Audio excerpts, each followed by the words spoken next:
As I look back, being a former kid, one of the things that stand out most is the imagination and make-believe worlds that our minds could create. When I was about 5 or 6 years old, my older sister Roseanne and brother Bill were to spend a night at my grandma's house. Mom rarely left us, even for an hour, and I cannot remember why we were being left overnight. Grandma was a very kind and loving person. She was everything a kid could want for a grandma. She made really awesome sugar cookies, and her potato soup was the best you could find anywhere. Her house was pleasant enough during the day, but at night, to me, a 6-year-old, it was dark and it was scary, especially her bedroom and the closet there. The furniture in her living room has for some reason stayed in my mind. It was all very dark, the wood almost black, and there were 2 or 3 small tables with the dark wood, and the tops were very dark cobalt blue glass. I remember that night Grandma set a card table up in the living room, and she, Roseanne, Bill, and I played 500 rummy. She was a wonderful woman with, with a heart full of love, and every white hair on her head represented a kind of wisdom not found so much today. I'm not sure why this just came to mind, but my grandparents came from humble beginnings. They met probably in the 1890s, working in a lumber camp in Alcona County, Michigan.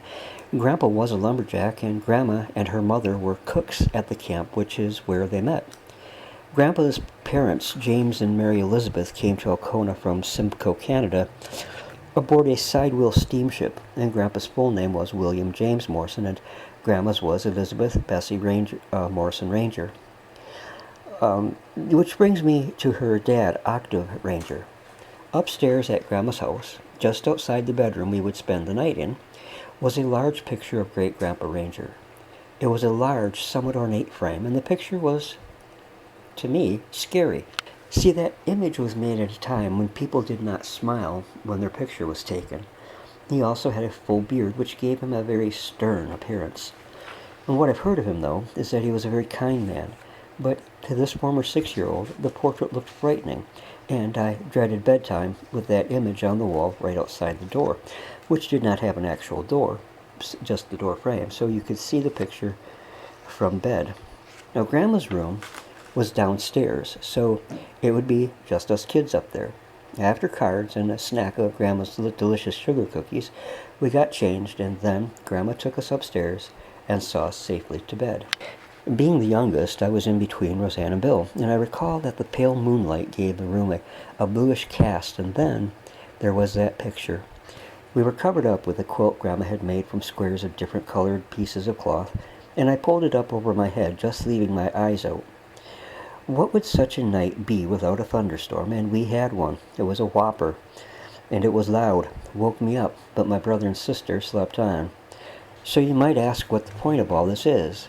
None, really, except that there are just some special memories that I wanted to share with you all. Moment memories, I call them. They're not something that's real long and detailed, just a moment in time. Dad and Mom picked us up the next morning, and that night has passed away. I doubt my brother and sister even remember it, and for sure, don't know why it stuck with me, but I'm kind of glad it did. Grandma has been gone for many years, as have Dad and Mom.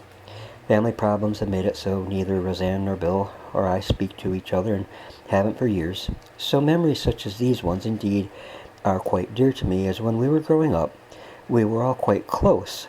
But I thank you for taking the time with me. I'm glad I could share a couple of these memories with you. Hope you enjoyed it. Please share some of your memories in the comment section below. And as always, God bless each and every one of you, and have an awesome evening.